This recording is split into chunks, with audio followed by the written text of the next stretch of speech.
Hello everyone, welcome to another exciting episode of Dayspring Discussions. I'm your host, Sean McGahee, and this is a show where we talk about movies, TV, sci-fi, fantasy, comic books. If you geek out about it, we're going to talk about it. You can listen to Dayspring Discussions on iTunes, YouTube, Podomatic, Patreon, Google Podcast, Anchor, Spotify, wherever, guys. While you're there, go and rate, review, subscribe. Then you can head on over to the Facebook group and Twitter account and join in the discussion. Hello, everyone. Hope you are enjoying your Memorial Day. It is a rainy and stormy day here in Austin, Texas. If you hear the thunder in the background, yes, it is storming here. Rained quite a bit last night. It's raining today, and I got the day off, so I'm just planning on staying inside, staying out of weather's way, and just enjoying a nice, relaxing day inside. Now, I am here to talk about the newest series coming from the CW, DC TV, Berlanti, all of the above, and that is Stargirl, guys. So this is the newest DC-based TV series. The way it's going down is Mondays we get the series on DC Universe streaming service, which I went ahead and I watched the second episode earlier, so that's what I'm going to talk about is the first two episodes of this series.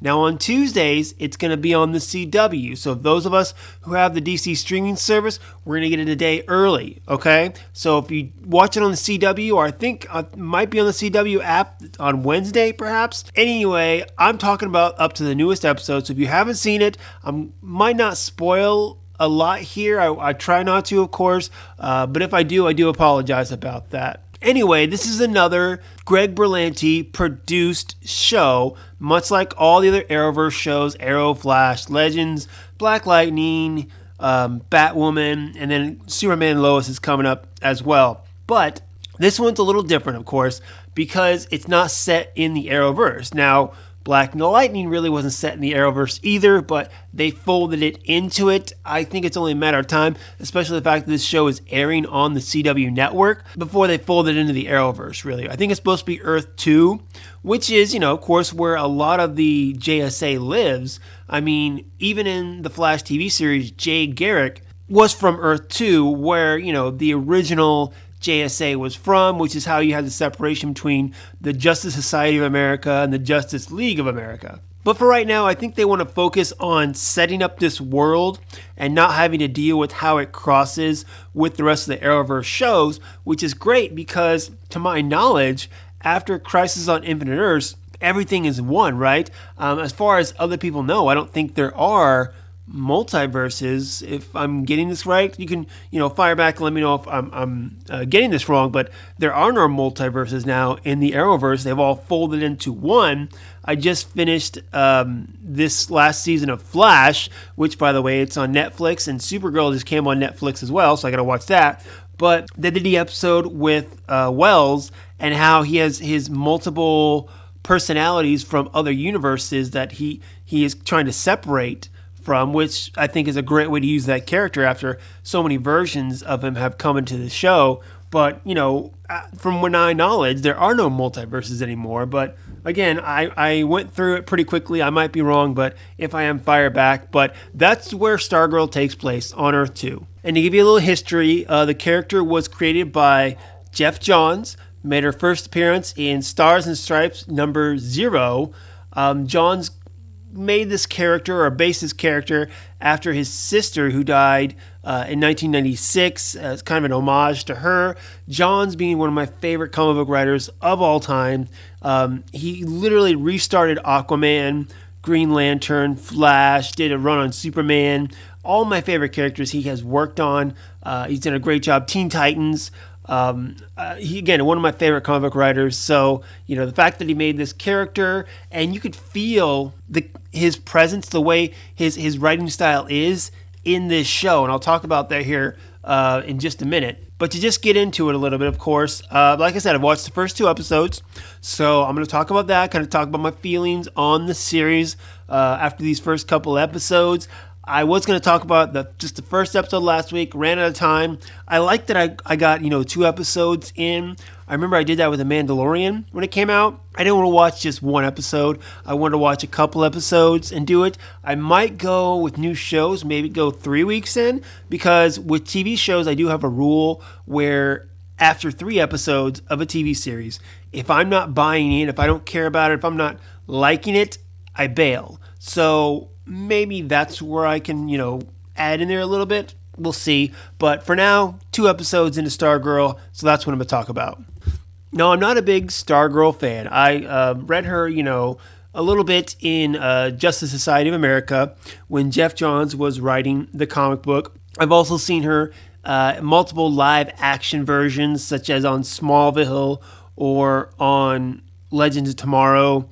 Also, I know she was in the Justice League Unlimited animated series. I don't think she even really had much of an episode in those, but I know she was in it. So again, not too familiar with their character. So as far as her origins and getting it right, after doing a little research, it seems like it's pretty close to what they originally started off with the character. She started off as a star-spangled kid, and she teamed up with S.T.R.I.P.E or S.T.R.I.P.E, and later got the cosmic staff from Starman and all that stuff, kind of combined it all into one, which gives us the current interpretation of the character, which is fine by me. Overall, I'm enjoying the series, though. It's, again, a little younger, a little more lighthearted. They play a lot of pop music, so like I said, you're trying to hone in on that younger crowd, definitely young girls, I can see. And I like that the main character is a little bit different. Of course, you have Arrow, Flash, Supergirl, even Batwoman. These are main characters that are in their 20s, usually living in some kind of big city. And it's got very much the same vibe, where one thing I enjoyed about Black Lightning was that the main character was middle-aged, had a family, had kids, had been a superhero for a while and retired. It was definitely, again, a different vibe than what you got from Arrow or Flash or the other series. With this one as well, you're going younger. Courtney's only 15, so again, she's still trying to learn things, learn about the world. I kind of got almost like a Buffy vibe from her. I mean, I think if they were to redo Buffy, this actress would be a good choice to play a new incarnation of Buffy the Vampire Slayer. But it's set in this small town in Nebraska where the Injustice Society has decided to take over, and they pretty much run the town, is what it seems like. And S.T.R.I.P.E, Pat Dugan, has followed these villains to this town in hoping to, find out where they're hiding, shut them down, all that stuff. That's why he's moved his new family there. And of course, Courtney finds the staff and starting to believe that her father was the original Starman, played by Joel McHale, which, Joel McHale, mostly known for his comedy, had a small part in this. He got one joke in before he died, but the rest of the Justice Society is supposed to be dead as well, which makes sense, though, because if you look at the poster, promo poster for Stargirl, you see other members of the Justice Society, like Wildcat, Hourman, Dr. Midnight, but they don't look like the original ones that, we know from the comics or even we saw in that first episode.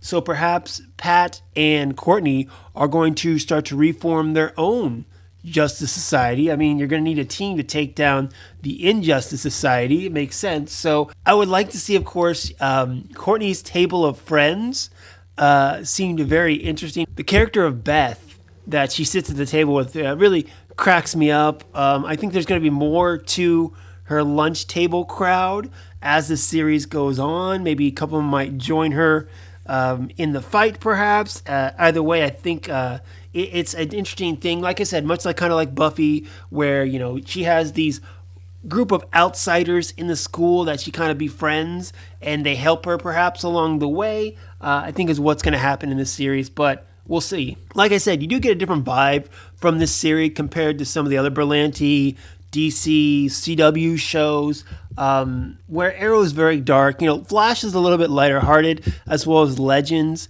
Supergirl can be as well too. Again, the main character is a 15-year-old, so trying to keep it more lighthearted and more fun. I think is a key to this show. And I think on that note, I'm enjoying again the different style, the different feel of it, and just not only her but also Pat as well. Stripes, he was a sidekick. He did the JSA's laundry or whatever. So he was never really his own hero, but he wanted to be. So he's made this robotic suit. He's kind of trying to step up a little bit since the JSA is gone and be the hero, but he's still trying to learn how to do that. Even as an adult, even as a married man, father, he's still trying to learn his way on how to be his own hero. So he's trying to mentor Courtney while also still, trying to figure himself out. So I think that gives a lot of complexity to the character, which I really enjoy, because he's trying to tell Courtney, the right thing to do, but he's himself is still trying to figure out the right thing to do, which I think as a parent, we can all relate to. Now, I did jot down a couple of notes as I was watching these first 2 episodes. So at the start, you get a different version of Bop. Yes, I recognize the song. Actually, a different singer. I think it was a little slower, perhaps. But again, that goes into adding a lot of pop music to this series. Again, to give it that younger feel, the fact that it is based around a 15-year-old girl. And again, trying to get the younger audience into it, I think is a key to adding all that pop music in there. The movers that they had on the side of the truck said Action Movers, which Action, it's the same font as Action Comics. Of course, I've been reading Action Comics for decades now, so that's why I immediately noticed that. In the JSA picture, actually, obviously, when you're looking at it, you can kind of make out Starman's face and a couple other faces. The Flash, Jay Garrick, you can't really notice the face. I mean, the picture is meant to be worn down a little bit, but when you do that, you could easily put someone else as Jay Garrick. It means you can cast Jay Garrick later on. It's kind of like, I believe it was in Ant-Man, when Hank Pym's wife, they showed a picture of her, but her face was kind of blurred out a little bit to where you can insert another actor at some point to play that character. You're not stuck with whoever was in the picture if you want to bring the character back. So either I think they're going to bring Jay Garrick in, and I'm thinking it's going to be the Jay Garrick from Flash, John Wesley Shipp from Earth 2, even though I think he's technically supposed to be dead, or at least it was him, perhaps. I don't know, but I have a sneaky suspicion that, him being the least recognizable or the face in that picture that was most blurred was for a reason. Now, another thing that got me about the series too was the timeline. So the beginning, when the JSA are fighting the Injustice Society, it's 10 years before when the rest of the series takes place. But most of our characters, such as Courtney, her brother, the other high schoolers, such as Brainwave's son, they're older than 10 years old, so obviously they'd already been born. So I'm curious more about the past, about how these heroes and supervillains dealt with being parents after, they had already been heroes or villains. The questions I have, I guess, about, again, these characters when they're fighting each other, what's going on with their kids. But those are just a few notes. I had Project Legacy, they mentioned in episode 2, so there's a reason the Injustice Society set up camp in this town in Nebraska. It's got to mean something, so I'm sure we're going to figure it out and find out more as the season goes on. But like I said, the first 2 episodes I really enjoyed. It's got a nice lighthearted feel to it. The relationship between Pat and Courtney works. I think there's going to be a lot of legacy themes in this, not only with those 2 as far as a father and daughter trying to get to know each other, but also with Brainwave and his kid and maybe the other kids interacting as well. I think it's going to have a different feel than I think what we're used to on CW shows, and that's what we need. I think each hero is a little different in the comics, so you have to make them different and in their interpretations. I think one of the mistakes that Warner Brothers has really made on their big screen stuff is, trying to give everything the feel of Batman, where Batman is their most successful, most profitable DC characters, yes, but, he has a style of his own, and it's not Superman style, it's not Green Lantern style, it's not Flash's style. it's a dark tone that the other characters don't share. So you need to make them different. And again, I think the way they're doing on TV with Arrow, Flash, Supergirl, they're all feeling a little different in their own worlds, and this one is no different. So I really like that about it. And for now, I'm definitely going to continue to watch the series and see how it goes. Because, like I said, I'm not, a big Stargirl fan or a Stripe fan or whatever. So I'm going to learn a lot, just like you guys are, who don't read comics at all. Am a little more curious to go back and maybe check out some of the comics, especially the ones by Jeff Johns. So I just might have to do that, guys. But that's it, man. Time for you guys to fire back. If you have watched Stargirl, let me know what you think. Do you like it? Do you not like it? Where does it fall on the other Berlanti, CW, DC shows for you? Fire back, let me know. Are there any little Easter eggs that maybe I didn't talk about that you caught? I love me some Easter eggs, so if you find them, fire on the social media accounts or dayspringdiscussions@gmail.com. I hope you guys enjoy the rest of your day. Looks like the sun might actually be coming out here, so it's still going to be wet, but at least it won't be pouring rain maybe the rest of the day. But have a good one. Until next time, may the force be with us all.